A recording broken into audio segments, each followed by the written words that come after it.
कुछ लोग सोचते हैं कि पैसों से सब खरीदा जा सकता है, सीट, रिजल्ट, पुलिस और इंसाफ भी। लेकिन सच ये है, कुछ चीखें मरने के बाद भी खामोश नहीं होती। और पटना में एक ऐसी ही चीख आज भी जिंदा है।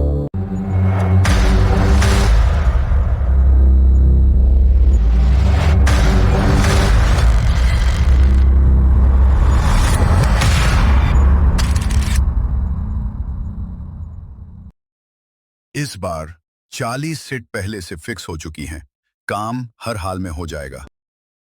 और पुलिस, उसका क्या? प्रिंस जी, नाम आपका राजाओं वाला है और डर इन पुलिस वालों से रहे हैं। अरे ये पुलिस वाले तो हमारे साले लगते हैं। अब कोई साला थोड़ी चाहेगा कि उसकी बहन का घर बर्बाद हो। पैसा ऊपर तक पहुंच चुका है। आप बस बेफिक्र रहिए, काम पक्का हो जाएगा। उसी रात शहर के एक पुराने पुलिस स्टेशन में दो पुलिसकर्मी बैठे शराब पी रहे थे। इंस्पेक्टर यादव ने ग्लास नीचे रखा। ऊपर तक हिस्सा पहुंच चुका है। अब ये केस हमेशा के लिए बंद रहेगा। लेकिन रिया की माँ अभी भी कोर्ट जा रही है। उसे शक है कि उसकी बेटी ने सुसाइड नहीं किया। अरे जाने दो कोर्ट वोट, 2-4 तारीख पड़ेगी ना, जब चप्पल की एड़ी घिसने लगेगी, तब अपने आप कोर्ट जाना बंद कर देगी। कोर्ट के चक्कर में बड़े बड़ों का जोश ठंडा हो जाता है, और वैसे भी उसका कुछ नहीं हो सकता। आत्महत्या बोलकर फाइल पहले ही बंद कर दी गई है। उस रात शहर की वीरान गलियों में दो लड़के किसी की तलाश में भटक रहे थे। उनके कदम लगातार आगे बढ़ रहे थे, मानो वे किसी खास घर को ढूंढ रहे हों। एक ऐसे घर को जहां उन्हें किसी अनजाने रहस्य का जवाब मिलने वाला था। आखिरकार उन्हें वो घर मिल ही गया। वे सावधानी से घर के अंदर दाखिल हुए। चारों तरफ सन्नाटा पसरा था और घर की सभी लाइटें बंद थीं। ऐसा लग रहा था मानो उन्हें पहले से पता हो कि इस वक्त घर में कोई मौजूद नहीं है। ये घर एक इंस्पेक्टर का था और दोनों बिना समय गवाए सबूतों की तलाश में हर कोने की बारीकी से जांच पड़ताल करने लगे। कौन हो तुम लोग? और इस वक्त यहां क्या कर रहे हो?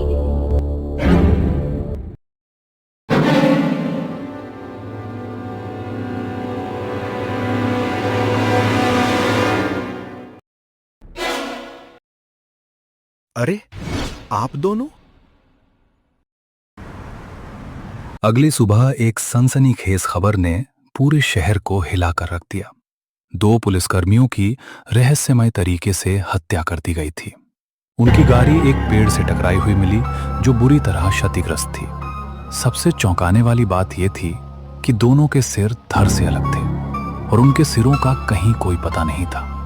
ये वही पुलिस अधिकारी थे जिन्हें नीट स्कैम की जांच के लिए विशेष रूप से नियुक्त किया गया था। मैंने जिन दो लड़कों के नंबर तुम्हें भेजे हैं, उनकी लाइव लोकेशन तुरंत ट्रेस करो। हमें पता लगाना होगा कि वे इस वक्त कहां हैं। आधी रात का समय था। पुराने घर के अंदर दो दोस्त अर्जुन और विक्रम बैठे बातें कर रहे थे। बाहर तेज हवा चल रही थी, लेकिन घर के अंदर अजीब सी खामोशी थी। अचानक उन्हें ऊपर वाली मंजिल से किसी के चलने की आवाज सुनाई देती है। यहाँ हमारे अलावा तो कोई नहीं है, फिर ये आवाज आखिर आ कहां से रही है? ये आवाज छत से आ रही है। लगता है ऊपर कोई है। तुम यहीं रुको, मैं देख कर आता हूं।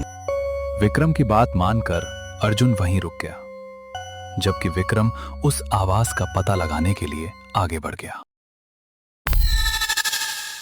काफी देर बीत जाने के बाद भी विक्रम की कोई हलचल दिखाई नहीं दी। अर्जुन के मन में बेचैनी बढ़ने लगी। डर तो उसे भी लग रहा था, लेकिन हिम्मत जुटाकर वो खुद ऊपर जाने के लिए आगे बढ़ा। जैसे ही वो ऊपर पहुंचा और उसकी नजर सामने पड़े उस दृश्य पर गई, उसके उसके पैरों तले जमीन खिसक गई।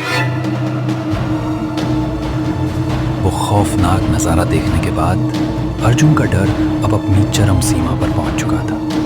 उसके हाथ पैर बुरी तरह कांप रहे थे। उसे बार बार ऐसा महसूस हो रहा था जैसे कोई अदृश्य साया उसके ठीक पीछे खड़ा हो। चारों ओर उसे अजीब अजीब परछाइयां दिखाई देने लगी।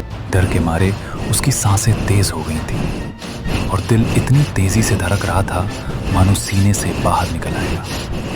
अब हर गुजरता पल उसके लिए पहले से कहीं ज्यादा डरावना होता जा रहा था। अचानक किसी ने उसकी बांह पर हाथ रख दिया। उस स्पर्श ने उसे अंदर तक झकझोर दिया। वो घबराकर तुरंत पीछे मुड़ा, लेकिन पीछे का नजारा देखते ही उसकी रूह कांप उठी। उसकी आंखें डर से फैल लीं और उसका खून मानो वहीं जम गया।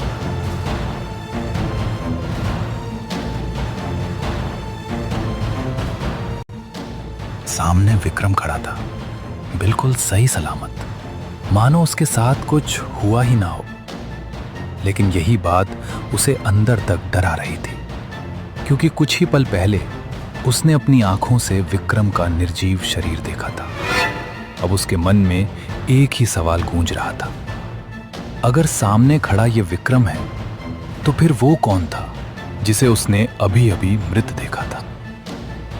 तभी विक्रम ने अपनी चुप्पी तोड़ी और बिल्कुल सामान्य लहजे में कहा, ऐसे मुझे घूर कर क्यों देख रहे हो?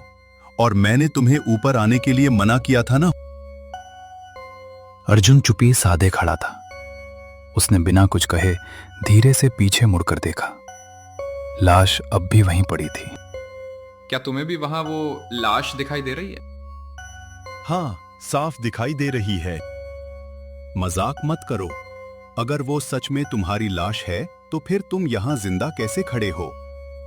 तो मैंने कब कहा कि मैं जिंदा हूँ?